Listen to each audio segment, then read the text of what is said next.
Assalamualaikum warahmatullahi wabarakatuh. Perkenalkan, nama saya Rina Apriani dari kelas Manajemen Bisnis K4218. Di sini saya akan menjelaskan mengenai penciptaan alam dan manusia dalam Al-Quran. Pengertian alam semesta. Alam adalah segala sesuatu yang ada atau yang dianggap ada oleh manusia di dunia ini selain Allah beserta zat dan sifatnya. Langit dan bumi dengan segala isi dan peristiwa yang terkandung di dalamnya merupakan suatu kenyataan yang sangat mengesankan dan menakjubkan akal dan sanubari makhluk manusia. Alam dapat dibedakan menjadi beberapa jenis, di antaranya adalah alam goib dan alam syahadah.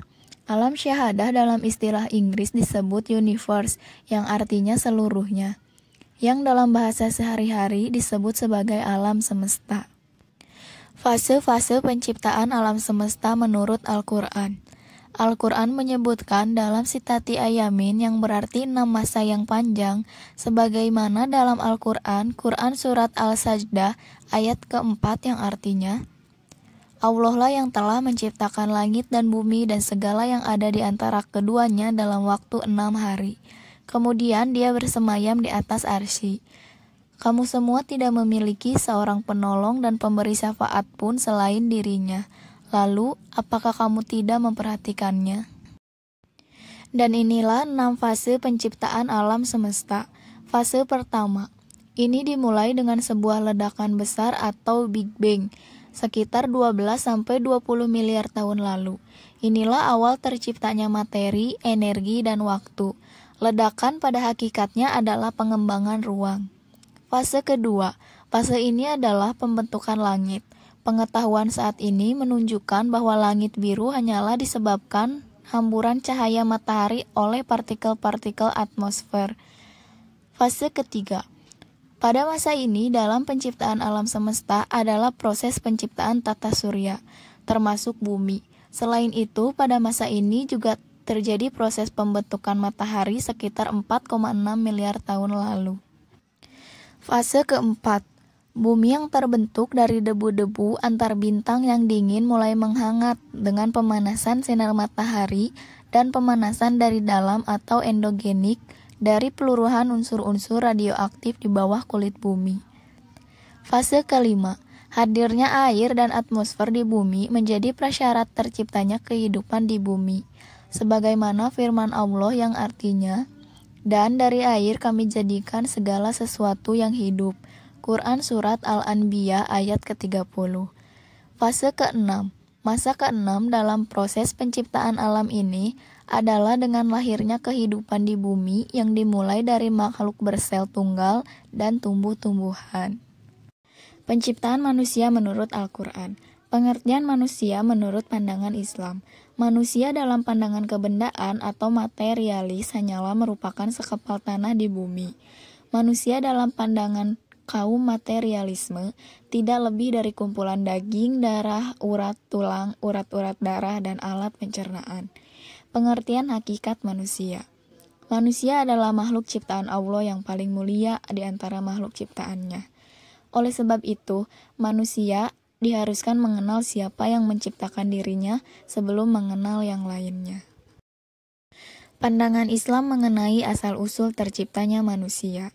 Penjelasan tentang proses penciptaan manusia sebelum dijelaskan menurut pandangan ilmu pengetahuan umum, Allah Subhanahu wa Ta'ala sudah terlebih dahulu menjelaskan perihal kejadian tersebut dalam Al-Quran. Seperti dalam surat Al-Mu'min ayat ke-67, bahwa manusia adalah keturunan Nabi Adam alaihi salam. Jasmaninya berproses dari saripati tanah. Tumbuh-tumbuhan menghisap saripati tanah itu, dan hewan memakan sebagian tumbuh-tumbuhan. Manusia memakan tumbuh-tumbuhan dan hewan. Ini berarti ke dalam tubuh manusia telah masuk unsur saripati tanah. Al-Quran telah menjelaskan bagaimana tahapan penciptaan manusia, antara lain, proses kejadian manusia pertama yaitu Adam. Di dalam Al-Quran dijelaskan bahwa Adam diciptakan oleh Allah dari tanah yang kering, kemudian dibentuk oleh Allah dengan bentuk yang sebaik-baiknya. Setelah sempurna, maka oleh Allah ditiupkan ruh kepadanya, maka dia menjadi hidup. Hal ini ditegaskan oleh Allah di dalam firman-Nya, yang membuat sesuatu yang Dia ciptakan sebaik-baiknya, dan yang memulai penciptaan manusia dari tanah. Quran Surat As-Sajdah ayat ke-7. Lalu, proses kejadian manusia kedua, yaitu Siti Hawa. Pada dasarnya, segala sesuatu yang diciptakan oleh Allah di dunia ini selalu dalam keadaan berpasang-pasangan. Demikian halnya dengan manusia. Allah berkehendak menciptakan lawan jenisnya untuk dijadikan kawan hidup atau istri. Hal ini dijelaskan oleh Allah dalam salah satu firman-Nya. Maha suci Tuhan yang telah menciptakan pasangan-pasangan semuanya, baik dari apa yang ditumbuhkan oleh bumi, dan dari diri mereka maupun dari apa yang tidak mereka ketahui. Quran Surat Yasin ayat ke-36.